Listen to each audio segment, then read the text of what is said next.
Hello everyone, I'm David Swindler with Action Photo Tours. In today's video, I'm going to share with you 5 tips for shooting wildlife photos with impact.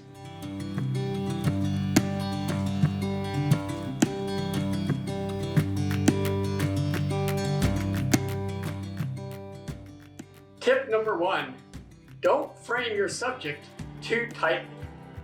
This is something I always have to remind myself of when I'm out shooting in the field. Because it's so compelling to want to just zoom in nice and tight on that subject, and you think you're getting some awesome shots. But then you get home, put those images on the computer, and then suddenly wish that you had a little bit more margin for cropping. And this is because it's so easy in the moment to cut things off, like a hoof of an animal or the wingtip of a bird, especially if you have a moving subject. So when I'm shooting wildlife, I consciously have to tell myself to zoom out just a little bit more, frame it a little looser, and give myself 10 to 30% of crop margin. Then when I get those images on the computer, I can set the crop and get the perfect composition. The next thing I always remind myself of is to watch my edges. And I don't want my subject to get too close to the edge of the frame because this creates visual tension. The subject needs room to breathe. And then the third thing I always remind myself about is I need to give space in front of the animal so it can move into that space. So if I have an animal that's walking this way, I need to have more room in front of where that animal is moving towards than I have back behind it. So just remember those 3 things. Don't frame too tightly, watch those edges, and give plenty of space in front of where the animal is moving or looking towards.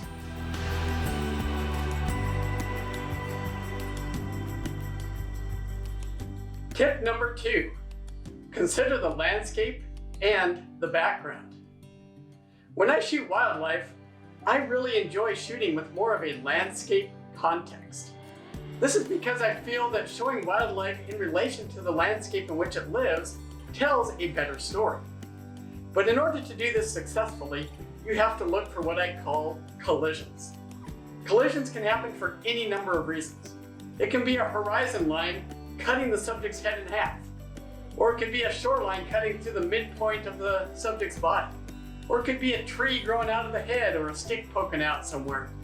Regardless of what it is, if I see a collision, that's an indication to me that I need to move my position. So either I've got to go lower, or I've got to go higher, or maybe I need to move left, or I need to move right. And then I keep my eye just pressed to that viewfinder, and I look for when that collision is resolved. Collisions can also happen when you're shooting groups of animals, because if they're passing in front of each other, well, guess what? That's not going to produce a very pleasing result. You're often better to be patient and wait for the animals to kind of move apart and get a little bit of separation, because that's going to produce a much, much better image. And then finally, pay really close attention to that background, because you can't make a pleasing image with a messy background. And so many times I've been like shooting in the moment and not paying attention to my background, then all of a sudden realize, hey, I've got a messy background, and all I had to do is maybe walk 5 feet over to the left, and all of a sudden I had a much, much better photo. So make sure that you watch for collisions and really mind those backgrounds, and look for places where you can put the wildlife in a way that complements the landscape. And that's how you will produce images with impact. Tip number 3, get down low. If you shoot a subject from a high vantage point looking down on it, what happens is you reduce the stature of your subject. It's going to look diminished or squished. That's not a recipe for a photo with impact. Instead, you want your subject to look almost larger than life. And the way you do that is you have to get down lower than your subject. Many of my wildlife photos I've taken on my knees or sitting on the ground or even lying on the ground. But a lot of people tell me, I don't have the mobility to get down low. It's just too hard. But that's why we have these wonderful modern cameras, because they have so many things that make our life easier. For example, we have these articulating screens. Now you can articulate that screen out, turn up the screen brightness if you're shooting in the daytime, and then I can just hold that camera lower and still see what I'm shooting. And if you have a mirrorless camera, you still have all the great autofocus features shooting with that back screen out. You don't have to be looking necessarily through that viewfinder. And so just remember, if you really want to get that wildlife shot with impact, don't look down on your subject. Get down low. Show them with their true stature, and your photos are going to improve dramatically.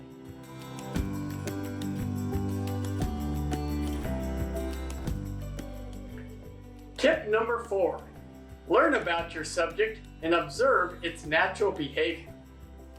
This can take a lot of patience and requires time spent in the field, but the dividends will pay off. By learning about your subject, you are more apt to identify interesting behaviors that you will want to capture. And you will also be better able to anticipate what your subject might do next, allowing you to capture that pivotal moment. Animals don't like being approached.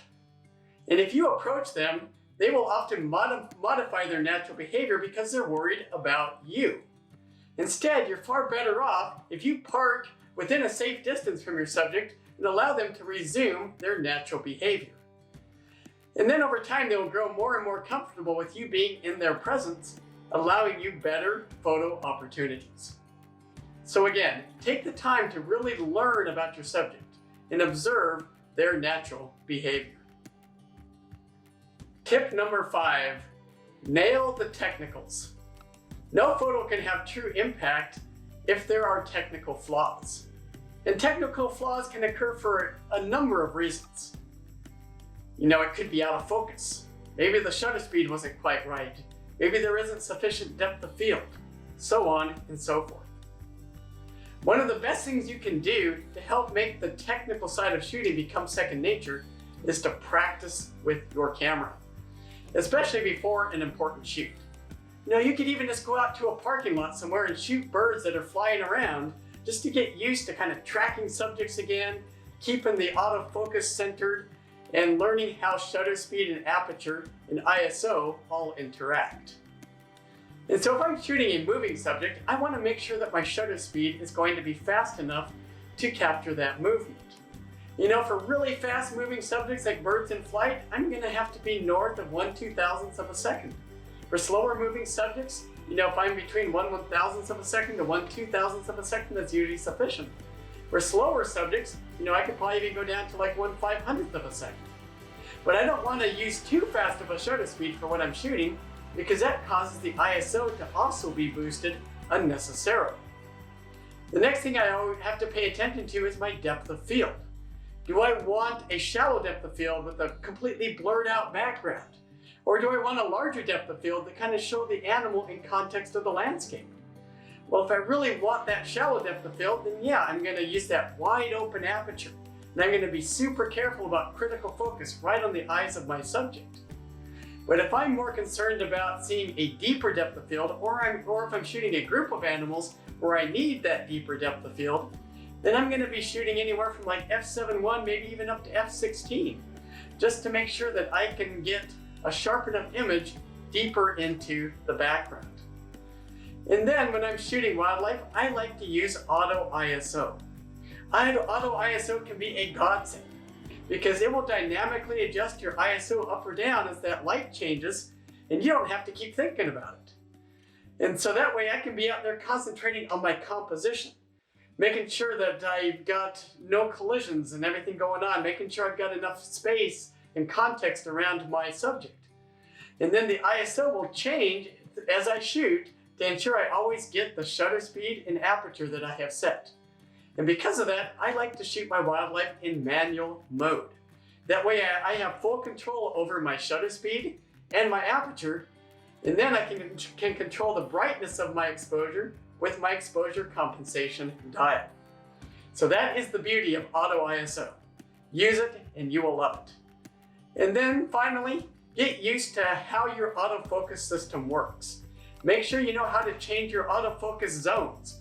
And the main thing that you want to ensure is that your autofocus doesn't accidentally jump off your subject and hit the background or the foreground, because then you don't have an image that is usable. And oftentimes, that autofocus will jump off your subject because you're using a zone that is too large. So in summary, mind those technicals. Make sure that you're getting the right shutter speed, the right depth of field. Use that auto ISO. And then watch your exposure, making sure that you're not shooting too bright or too dark. And then you can put it all together with nailing the autofocus right on your subject.